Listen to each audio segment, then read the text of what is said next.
Olá, irmãos, graça e paz. Para quem não me conhece, meu nome é Lorena.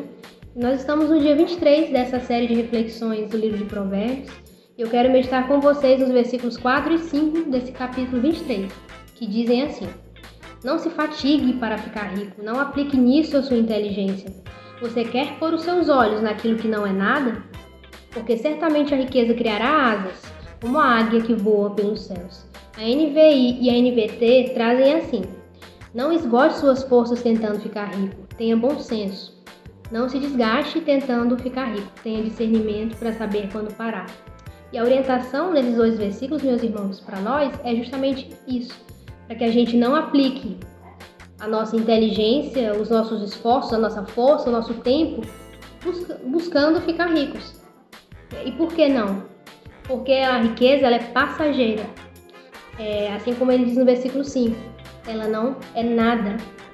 O próprio Jesus, lá em Mateus capítulo 6, versos 19 e 20, ele orienta para que a gente não acumule riqueza, tesouro sobre a terra, mas para que a gente ajunte tesouros no céu, onde a traça e a ferrugem elas não corroem e onde os ladrões não podem roubar.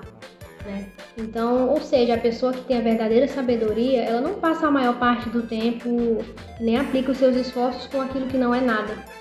Ao contrário, quem é sábio, ele tem bom senso e discernimento para poder escolher aquilo que é o melhor a se fazer. E é justamente o que ele responde aqui no versículo 12 do capítulo 23, que diz assim: Aplique o seu coração ao ensino e os seus ouvidos às palavras do conhecimento.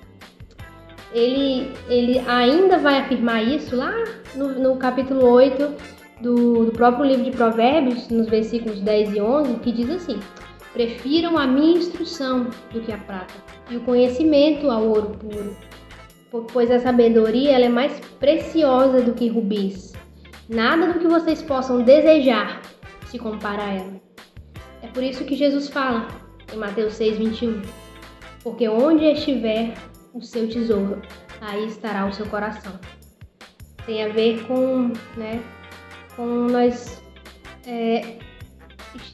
termos o nosso coração no lugar certo, assim como ajuntar riquezas nos céus.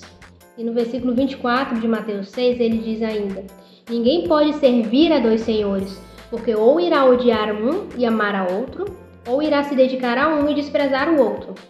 Vocês não podem servir a Deus e às riquezas.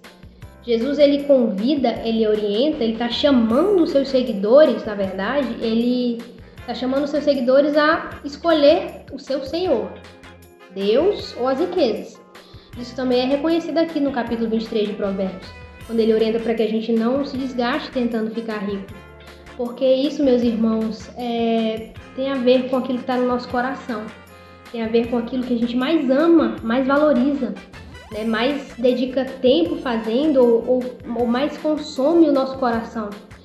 Não é simplesmente desejar, querer ser rico ou, de forma honesta, buscar um bom emprego. Não, isso não é um problema nisso. O problema aqui, meus irmãos, está em amar as riquezas. A palavra de Deus nos ensina que o amor ao dinheiro é a raiz de todos os males. Por isso que há um caminho mais excelente, que é o do conhecimento, que é dedicar tempo para conhecer a palavra de Deus, e dedicar tempo a Ele, dedicar tempo para, ao conhecer a palavra de Deus, nós vamos aprender a temê-lo, e servi-lo da forma como lhe agrada. E isso, meus irmãos, eu pude perceber lendo Filipenses capítulo 3, quando Paulo fala aos filipenses, isso se mostra, era aquilo que ele mais desejava, conhecer a Cristo. Ele, na versão NVT, diz assim, os versículos 7 ao 10. Pensava que essas coisas eram valiosas, mas agora eu considero insignificantes por causa de Cristo. Sim, todas as outras coisas são insignificantes comparadas ao ganho inestimável de conhecer a Cristo Jesus, o meu Senhor. Por causa dele eu deixei de lado todas as coisas e as considero como lixo, ou menos que lixo, a fim de poder ganhar a Cristo e nele ser encontrado. Versículo 10. Quero conhecer a Cristo, experimentar o grande poder que o ressuscitou. Quero sofrer com ele, participando de sua morte, para que de alguma forma alcance a ressurreição dos mortos. Conheçamos o Senhor, esforcemo-nos por conhecê-lo. É o que Oséias diz lá no capítulo 6, no verso 3, da parte A. E a vontade de Deus ela é expressa também no versículo 6, que diz assim: quero que demonstrem amor, compaixão, misericórdia e não ofereçam sacrifícios. Eu quero que me conheçam mais do que desejam holocaustos. Essa é a vontade de Deus para nós, meus irmãos. Então nós precisamos refletir quais têm sido os desejos e as motivações do nosso coração. Será que nós passamos a maior parte do tempo pensando, desejando coisas terrenas e aplicando nisso a nossa inteligência?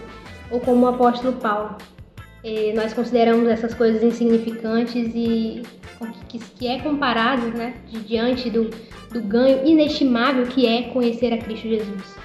Será que nosso coração tem desejado conhecer e tem buscado isso?